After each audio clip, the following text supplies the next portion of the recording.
आजिर दुनिया एते कलुषित हो गलानी जे जदि क्या आपण सतरे भलरे कथा होचंती मिठा पदे कहउचंती प्रकृतर स्नेह श्रद्धा भक्तिर सहित कथा होचंती सहानुभूति देखौचंती आपणार भाभी कथा होचंती तथापि से बहुत चांसेस अच्छी भाविबार एमती ना ये फेक मन मन भाभी पारे बहुत चांस अच्छी ये भल लोक नुह देखे ही होची एमती भाविबार किसी भूल नहीं कारण से 95% लोक एमती देखी बहुत ठकी होती बहुत संघर्ष चलती बहुत लांछना पाई बहुत अपमान पाई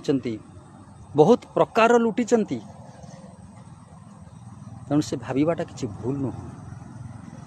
किंतु से माने एमती भाविबा द्वारा भल लोक मन दुख हो पारे जे समस्ते केबे तो खराब नुह समस्ते निज निज जगार ठीक भल लोक भाविबा भी स्वाभाविक कहीं भाविला आ से भाविबा भी स्वाभाविक ये फेक ये भल लोक नुह ये मुहरे अमृत भितर विष कारण से लोक जी एमती भावुची जीवन जाक एमती लोक ही देखी एमती हो गलानी कलुषित दुनिया।